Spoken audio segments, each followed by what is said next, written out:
So the prime minister goes to China, but then someone's going to ask, what about your two MPs in Taiwan right now? It distracts the message. And I wouldn't read too much into the decision. I would say Chinese envoy warns Canada against sending MPs to Taiwan or warships through the Taiwan Strait. This creates a big problem for Mr. Carney.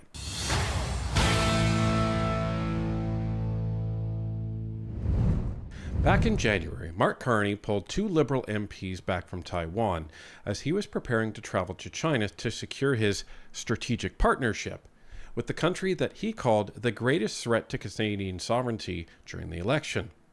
Now that the deal is signed, China is doing what everybody warned Carney about before he made that deal. They are adding new conditions and putting Mark Carney in a corner. Let's take a look. Chinese envoy warns Canada against sending MPs to Taiwan or warships through the Taiwan Strait. From the Globe and Mail. The new quote-unquote strategic partnership that Mark Carney struck with China this year would be damaged if Ottawa sends more military vessels through the Taiwan Strait or if Canadian parliamentarians keep meeting with officials in Taiwan, Beijing's envoy says. In an interview Thursday, Wang Di, China's ambassador, said he's optimistic about warming ties between Beijing and Ottawa, but laid down expectations for how Canada deals with the self-governed island of Taiwan going forward. Canadian MPs and senators visit Taiwan regularly on trips paid for by the Taiwanese government, and have done so for decades. The trips have normally included meetings with Taiwan's foreign minister or its president or vice president. Under former Prime Minister Justin Trudeau, Canadian warships transited the Taiwan Strait 11 times over the objections of Beijing, starting in 2018. Under Mr. Carney's government, a Canadian frigate has made one trip in September 2025, along with an Australian destroyer. The People's Republic of China considers Taiwan, which lies 160 kilometers off its coastline, to be a breakaway province and the strait between the two an internal waterway. Taiwan, where many from the losing side of China's civil war fled in 1949, calls itself the Republic of China. Quote, "There is only one China in the world, and Taiwan is an inalienable part of China's territory," end quote, Mr. Wang said Thursday in an interview. Quote, "The Taiwan question is a red line that should never be crossed and is at the core interests of China.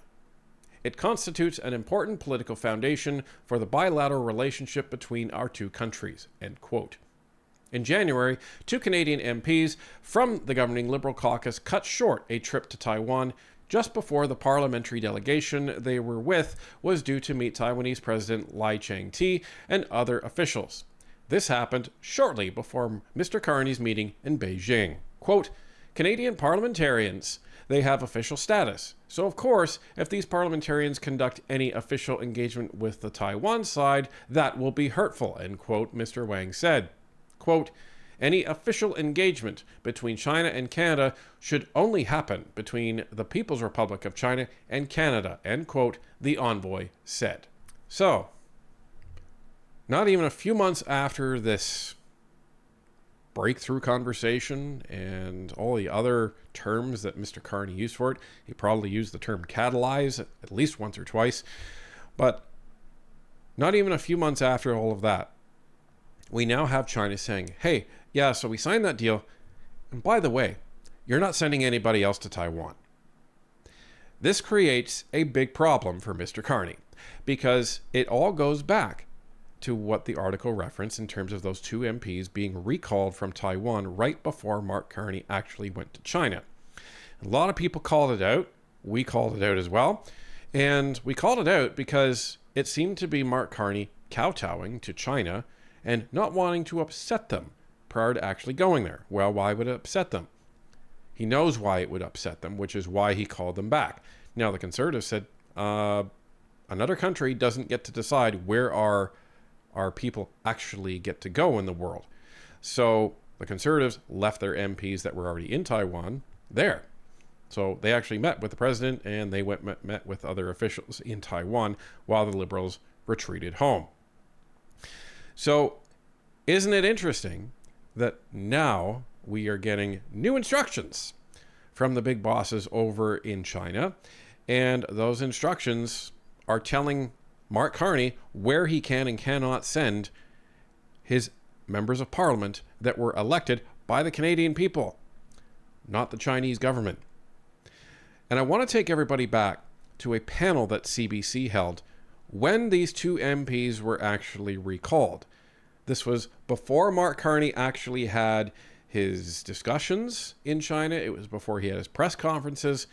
So this is very revealing.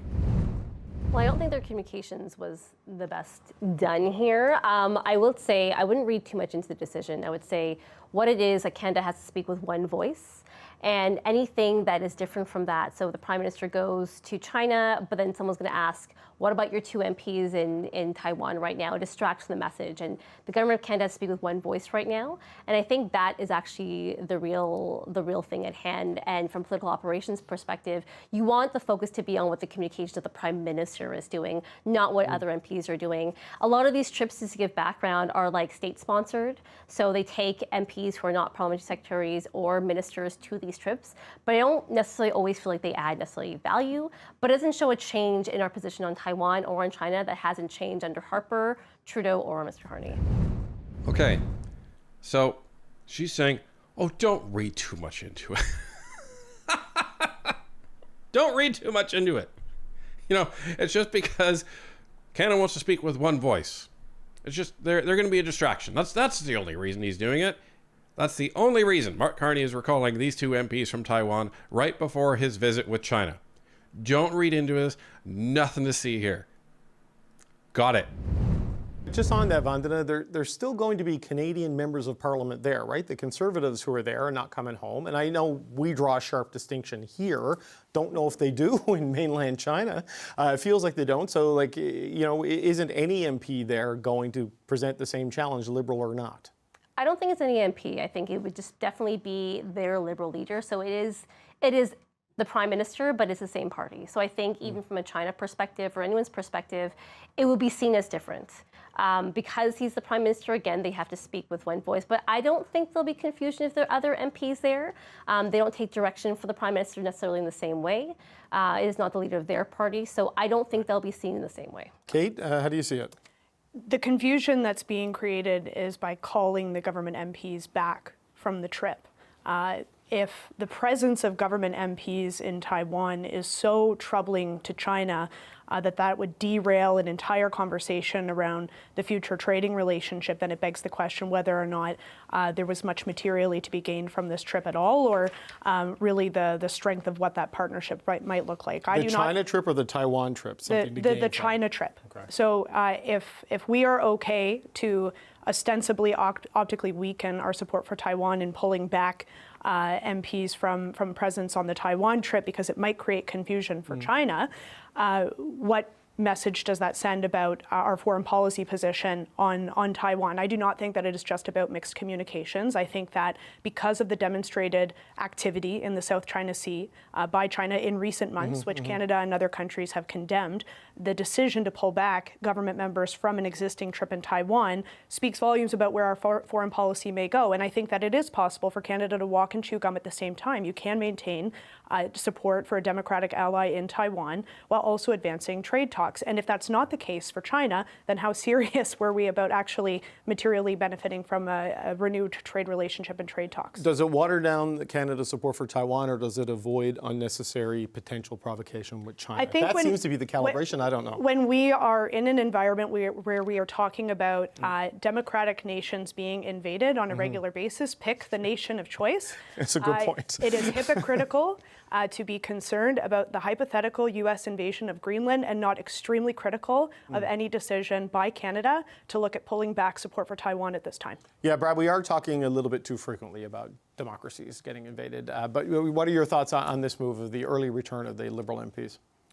Well, I think it's another recent example whereby the Prime Minister's clarity about Canada's positioning on the global stage is interrupted or let's say mixed up or lacking in clarity due to trade issues taking front and center.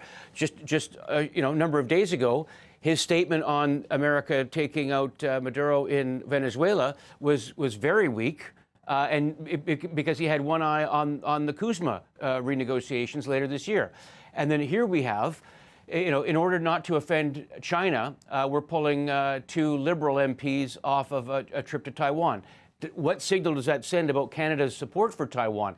He would rather have that gesture, and that the Chinese government recognize that gesture, that we're pulling out 2 government sitting caucus MPs from Taiwan as a gesture of goodwill in order for the trade conversation to go well. So it's just I think another example. This is second in 2 weeks where trade is trumping the clarity with which Canada is speaking on the global stage. We are increasingly in this era of intransigent superpowers, right?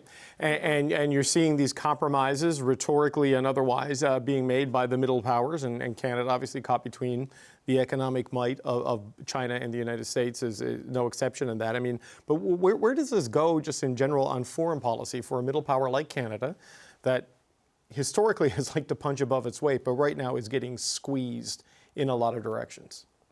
The focus on Canada's foreign policy on what's best for Canada, and that immediately means what's best for Canada economically. I think it means we'll connect and share our values simply by being Canada. But I do think when it comes to cases like whether it's canola or the other human rights issues that were raised, connecting with that country is better than not having any connection at all. You're more likely to move further with that if you have something in common where you may not make, those conversations may not make whatever statements come out, but it could be talked in the back rooms. And I've seen that and I've experienced that firsthand where sometimes that's the best place for that type of diplomacy. But at this moment, what Canada's going to do is focus on what is going to be best for Canada's economy and what's best for Canadian jobs and protecting Canadian jobs, given that there are stuck in a number of strange global spheres. We have China and the United States, but a partner that cannot be relied upon. So we have to find other options. And that may mean that the way we talk about human rights might just become, it doesn't mean it's quieter, but it may not be the first statement out there. It might just have to stay in the back rooms. This balancing act of values and value that we're kind of seeing on display with the China trade. I think it's important to keep in mind that the human rights abuses that occur with China do not stop at Chinese borders. China and Russia, according to the NORAD commander, are regularly more actively buzzing our north. China has interfered in Canadian elections. There is more to be considered here than the plight of the Uyghurs, though that is also something that we should be preoccupied with. The reality is that we would not be entertaining this conversation with China if the Prime Minister had actually followed through on his promise to deliver a new economic and security partnership with the United States. Now we're backed into a corner of having friends in China and Qatar because we failed to secure the most important trade relationship that we have. Right. Well, the U.S. plays a role in that too, though, Kate. Like, let's be fair. How do we think the U.S. is going to respond to pulling back from Taiwan? How do we think that might look to the U.S.? With Donald Trump, I'm not going to predict anything because I have no idea. I don't think it'll be viewed favorably. So, first off, I just want to say, Kate Harrison, fantastic job on that panel. Hopefully they continue to invite you back because these are the types of voices that we need on these panels. Unapologetic, not afraid to call out the stupidity of liberal policy, the danger of liberal policy, and what that actually means in the broader geopolitical sense. So there's a lot there, but essentially everybody that was a non-liberal, they said, well, this is silliness, and we all know what this is. And it's ironic that this is back in January, folks, and they're talking about the issues about human rights. And what did we see with Michael Ma? What did we see with the Liberal Party? They did not want to specifically call out China on human rights. It is disgraceful. It is atrocious. And you have now China upping the ante even more. And now they're saying, ladies and gentlemen, over in Canada, you shall not send your MPs over to Taiwan. And you shall not send your ships through this passage. Thank you very much. But if we're in such a strategic partnership, what's the problem with that, right? Now, I go back to Donald Trump. We have been very mixed on our opinion of Donald Trump here at Northern Perspective. Some things he's done is good. Some things he's done is very bad for Canada. But let's just strip all that away. You don't have to like Donald Trump. You don't have to hate Donald Trump to be able to answer this question. Has the United States said to Canada, you can or cannot send your MPs to anywhere in the US? They have not said that. The Liberals want to try and say, well, you know, the US is not a reliable trade partner. Well, considering that not even a few months after we signed this quote-unquote deal with China, they are now making geopolitical demands like this. What does that say about our new quote-unquote partner over in Asia? What does that say about them? I hope that the press asks Mark Carney about this, because Canadians deserve an answer. Are you going to kowtow to this? Are you going to say, okay, yes, you know, boss Xi Jinping, we are going to obey your demand? Or are you going to risk that strategic partnership? Because in some cases, values are more important than trade deals. And maybe you're going to learn a hard lesson here. That the most reliable trade deals are going to be the ones with, I don't know, governments that share your type of governing structure, which is a democracy. How about that? And this is where I hope Canadians out there are paying attention, the swing voters. Because they're going to get a real good glimpse of leadership from Mark Carney right soon. And they're going to see exactly how he responds, if he responds at all, to what the Chinese envoy is saying. But he better, because Canadians are watching. And Canadians are going to see who actually is the more reliable trade partner. The United States, who doesn't tell us what to do with our members of parliament, or an autocratic dictatorship that is masquerading as a democracy, calling himself a president, over in the People's Republic of China.